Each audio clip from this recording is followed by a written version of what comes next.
अस्सलाम वालेकुम everyone. So guys, जैसे मैंने आपको बताया था कि हम लोग प्रिपरेशन स्टार्ट कर रहे हैं for some of the exams which are IMM, MRCP part 1, MTA या फिर MRCM प्राइमरी, जो बहुत इंपॉर्टेंट एग्जाम्स है किसी भी पोस्ट ग्रेजुएट रेजिडेंट या किसी भी और नॉर्मल बंदे की ज़िंदगी में भी, बिकॉज ये एग्जाम्स MRCP बहुत सारे लोग देना पसंद करते हैं। मैंने आपको जैसे कि बताया कि स्टार्ट करें क्लिनिकल साइंसेज के टॉपिक से, और मेरा पैटर्न ऑफ पढ़ाना वही होगा जो मैंने आपको पिछली वीडियो में एक्सप्लेन कर दिया है। हम हर बात की बहुत ज़्यादा पैथोफिजियोलॉजी बहुत डिटेल्स में नहीं जा सकते। We have to tackle the MCQs, ठीक है। MBBS हमने किया है, इस वजह से अब हम वो बातें करेंगे जो हमारे MCQs में आ रही हैं और बार बार आ रही हैं, और किस किस अंदाज में मुड़ के आ रही हैं, ताकि जब आप ये पढ़ें और आप इसको करने लगे तो आपके लिए करना बहुत आसान हो जाए, ठीक है। अभी मैंने एक बार बता दी, मैं ये बात रिपीट नहीं करूँगी बिकॉज टाइम लग जाता है। तो आज के जो क्लिनिकल साइंसेस से हम शुरू करेंगे, बिकॉज ये बहुत 5-6 सब्जेक्ट कवर करता है और बेसिक्स है सारी आनी चाहिए। तो सबसे पहले जो टॉपिक जो मैं आपको बताऊंगी वो कॉम्प्लीमेंट डेफिशिएंसीज का। Complement is a part of innate immune system. आपको पता है कि हमारी बॉडी में इम्यून सिस्टम है, कुव्वत मुदाफ़ियत जिससे बनती है, जिसमें एक होता है आपका इननेट जो बॉडी के अंदर पहले का मौजूद होता है बिफोर बर्थ, और एक होता है अडेप्टिव जो बाद में आप अडेप्ट करते हैं after exposure to different antigens. Innate immune system का पार्ट में बहुत सारे कॉम्प्लीमेंट्स आते हैं, ठीक है। उसको पूरा कॉम्प्लीमेंट का एक सिस्टम होता है। उस कॉम्प्लीमेंट्स को हम C से डिनोट करते हैं, C1 है, C3, C5 और बहुत सारे और हैं। अब जी इनके जिक्र हम करेंगे, ये वो है जो MCQs में बेतहाशा आते हैं। किस तरह से आते हैं मैं आपको बताती जाती हूँ कि कौन कौन सी कॉम्प्लीमेंट की डेफिशिएंसी से क्या डिजीजेज हो सकती हैं, ठीक है। ये कॉम्प्लीमेंट सिस्टम हमारा, ये आपने याद रखना है कि इसका काम में जितने भी हमारा न्यूट्रोफिल कीमोटैक्सिस है, कीमोटैक्सिस का मतलब है कि न्यूट्रोफिल्स को किसी भी साइट ऑफ इन्फ्लेमेशन पे बुलाना, इन्फ्लेमेशन को इंड्यूस करना। Inflammation is basically a protective response, वहाँ पर पूरा इन्फ्लेमेटरी कास्केड को एक्टिवेट करना।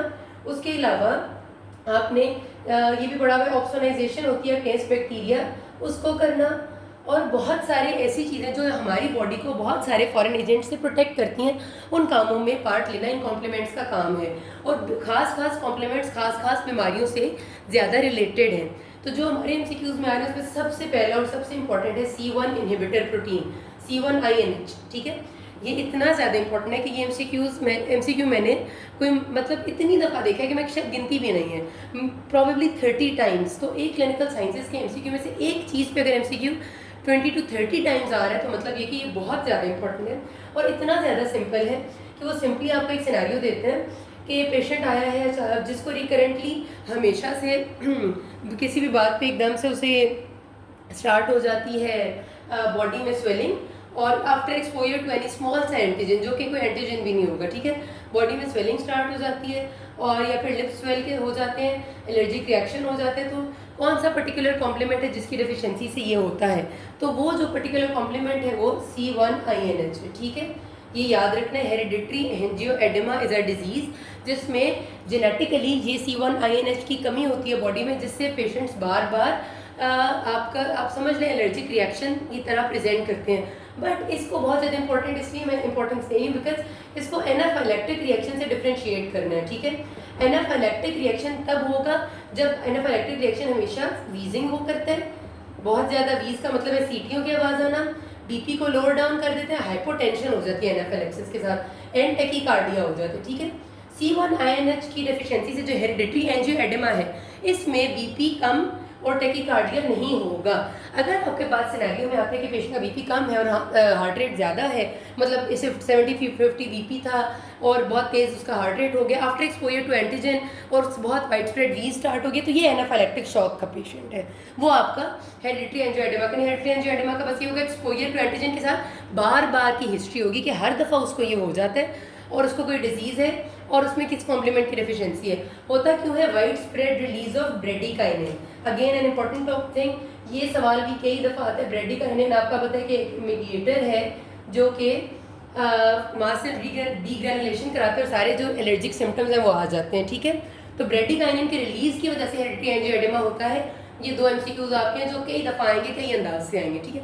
अगला MCQ C1Q, C1RS, C2 and C4, इनकी deficiency can predispose to many immune complex diseases. Immune complex disease का मतलब होता है वो डिजीजेज जिनको हम ऑटो इम्यून डिजीजेज कहते हैं, जिनमें बॉडी की अपनी इम्यूनिटी अपने ही सेल्स पे अटैक करने लग जाती है, जिसकी मोस्ट कॉमन एग्जांपल है SLE, सिस्टेमिक ल्यूपस एरिथेमेटोसिस। ये MCQ कई दफ़ा आता है। पेशेंट आपको देते हैं कि एक पेशेंट आई आपके पास जिसको कुछ अरसे से फोटो सेंसिटिविटी शुरू हो गई, उसके मुंह पे मैलर रैश है और उसको जॉइंट पेन है, जॉइंट स्टिफनेस है और उसको साथ उसके ये हिस्ट्री मोस्टली देते हैं। मैलर रैश, फोटो सेंसिटिविटी और जॉइंट पेन्स, ये 3 चीज़ें वो आपको मोस्टली बता देते हैं और आपसे कहते हैं कि उसको कोई डिजीज़ है जो किसी कॉम्प्लीमेंट डिफिशियंसी से होती है तो वो कौन सा है, तो वो C1 क्यों, C1 आ रहा है, C2 C4, ये सिनेरियो। SLE डायरेक्ट भी पूछ लेते हैं कि SLE क्यों होती है, डायरेक्ट भी पूछ लेते हैं इम्यून कॉम्प्लेक्स डिजीजेस क्यों होती हैं, और यूँ सिनेरियो से भी पूछते हैं। तो उसका आंसर हमेशा ये होगा। या फिर ये भी पूछते हैं कि this deficiency can lead to which disease, तो इम्यून कॉम्प्लेक्स डिजीज में SLE और हिनॉक शॉलिन परपरा HSP, ये दोनों आपने याद रखने के MCQs में बार बार आए हुए हैं हर एग्जाम के। अगला है C3 deficiency can lead to recurrent bacterial infections. इसका सिनेरियो आता है कि एक बच्चा आपके पास जो बचपन से बार बार हॉस्पिटल एडमिशन हो रहे हैं रिकरेंट इन्फेक्शन से, इस दफ़ा नेसेरिया के साथ आया है, पहले हीमोफिलस हुआ था, पहले क्लेब्शियला हुआ था, तो उसको क्या हेरिडिटरी मसला है, किस कॉम्प्लीमेंट की डेफिशिएंसी है, तो वो C3 है, ठीक है। या फिर इस तरह पूछेंगे कि C3 डेफिशिएंसी, एक लंबा सा सिनेरियो होगा जिसमें बार बार बच्चों को इन्फेक्शन हो रहे हैं और फिर पूछेंगे कि which complement is deficient in this बच्चा and what can it predispose to, ठीक है। आपको बताएंगे कि एक बच्चा था जिसको हेमोफिलस हुआ था, एक दफ़ा फिर नेसेरिया हुआ था, फिर उसके बाद आया तो कुछ और हुआ था, इस दफ़ा आया तो उसको क्लेब्शियला हुआ है, तो उसमें कोई डेफिशिएंसी है, वो क्या करा रही है, वो रिकरेंट बैक्टीरियल इन्फेक्शंस करा रही है, ठीक है। तो ये इन 3 तरह से सवाल आता है। अगला है जी C5 deficiency can lead to Leiner's disease. ये लाइनर डिजीज में आपके पास 3 चीज़ें वो आपको देंगे, इसमें होगा diarrhoea, wasting and rash on body, ठीक है। ये 3 चीज़ें एक साथ आएंगी, डायरिया, वेस्टिंग का मतलब कहेंगे पेशेंट जिसको बहुत ऐसे से डायरिया लगा हुआ है, बहुत ज़्यादा मसल मास कम हो गया और साथ बॉडी पे रैश और डर्माटाइटिस है, ठीक है। जब ये आएगा ना, वो आपको पता है डायरिया, डर्माटाइटिस और डिमेंशिया वो तो पेलेग्राम में होता है, उससे कंफ्यूज नहीं करता।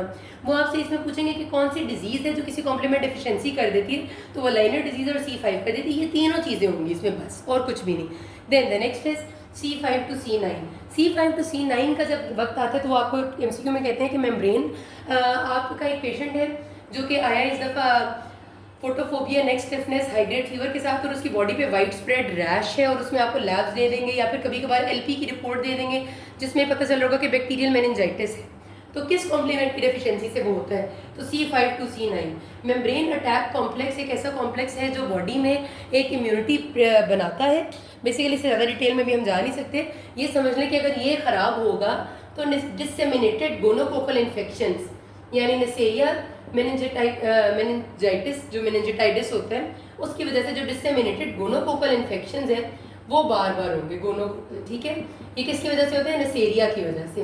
अब क्या होगा जब C5 to C9 डेफिशिएंट होगा तो पेशेंट को आपको पता है कि मेनिंजाइटिस भी होगा नेसेरिया की वजह से, और जो नेसेरिया का मेनिंजाइटिस है उसके साथ बॉडी पे एक रैश आती है, परपरिक रैश होती है, समटाइम्स पेटिकिया होते हैं। तो जब भी आपको सिनेरियो में आएगा कि पेशेंट को मेनिंजाइटिस के सिम्टम्स हैं, साथ लैब्स में LP होगा या फिर आपकी लैब्स में वो दे सकते हैं, आपको TLC रेस दे सकते हैं, वो आपको लैब्स में क्रेटोयूरिया डिरेंज भी दे सकते हैं क्योंकि ये क्रेटोयूरिया को डिरेंज भी कर देता है, ठीक है।